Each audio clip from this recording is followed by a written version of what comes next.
Kuwait पर ईरानी drone से attack हुआ है। आसमान में नजर आया है शाही ड्रोन। तो कुवैत पर भी हमला किया गया है। ये देखिए आप, तस्वीरें आपके सामने। कुवैत में ईरानी ड्रोन से अटैक किया गया और शाही ड्रोन जो कि ईरान का ड्रोन है वो कुवैत के आसमान में नजर आया।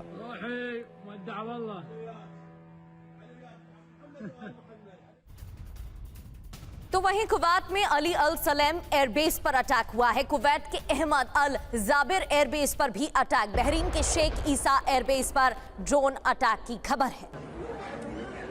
और एक और बड़ी खबर इराक के एरबिल से। यहां पर ईरान का बहुत बड़ा हमला हुआ है।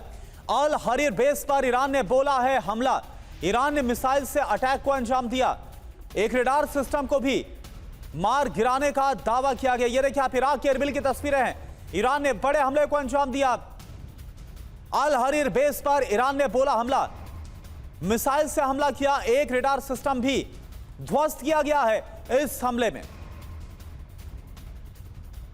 इधर स्ट्रेट ऑफ हॉर्मुज में अमेरिका के वॉरशिप पर हमला किया गया है। ईरान ने वॉरशिप को मार गिराने का दावा किया। अमेरिका के 2 जहाजों को भी मारने का दावा।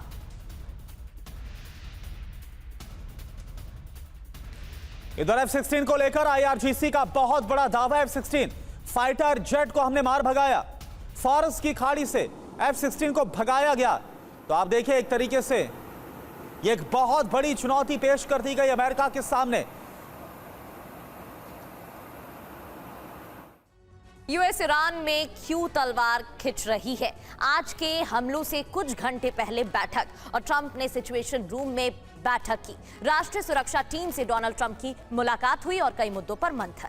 बिल्कुल, इसके अलावा आक्रामक अभियान शुरू करने का फैसला लिया गया। ईरान को फिर से सबक सिखाने पर सहमति दी गई है। अब ट्रंप नाराज क्यों है, ये आप समझिए।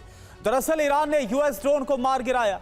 हॉर्मुज स्ट्रेट में ईरानी आक्रामकता लगातार बढ़ रही है और डील पर मुस्तफा का जो अड़ियल रुख है वो एक वजह है।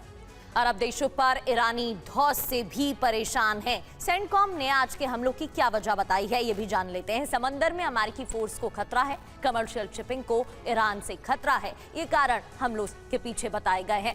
भारद्वाज सर, अब सवाल यहाँ पर ये है, क्या डोनाल्ड ट्रंप अपने आप को सर्वे सर्वा समझते हैं? क्योंकि एक तरफ तो वो नेतन्याहू को हमला करने से रोक रहे थे, दूसरी ओर जब उनके हेलीकॉप्टर पर अटैक हुआ तो तुरंत उन्होंने हमला बोल दिया। तो जब वो चाहते हैं उस हिसाब से एक्शन ले लेते हैं। इसके पीछे क्या कारण है? क्या साख पर भी अब बात आ गई है? क्योंकि जो ऑब्जेक्टिव्स प्राथमिक तौर पर उठाए गए थे उनमें से एक भी ऑब्जेक्टिव पूरा नहीं हुआ।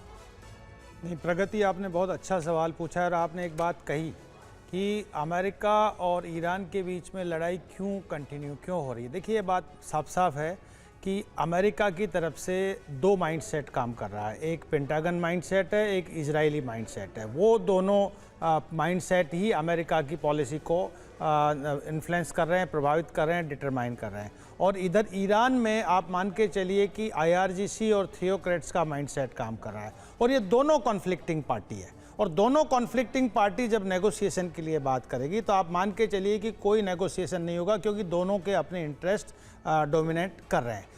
जो कॉमन ग्राउंड होना चाहिए नेगोशिएशन में, ट्रंप बार बार दावा कर रहे हैं कि हम नेगोशिएशन कर रहे हैं, पहुंचने वाले हैं, 2 दिन में कर रहे हैं, लेकिन रिंग में क्या दिख रहा है? रिंग में सिर्फ मिसाइल्स अटैक्स हो रहे हैं, बेसिस पे अटैक हो रहे हैं। जो अब मिडिल ईस्ट के, चाहे बहरीन है, कुवैत है, ओमान है, इनके बेसिस पे अटैक हो रहे हैं। ईरान का रिटेलिएशन हो रहा है।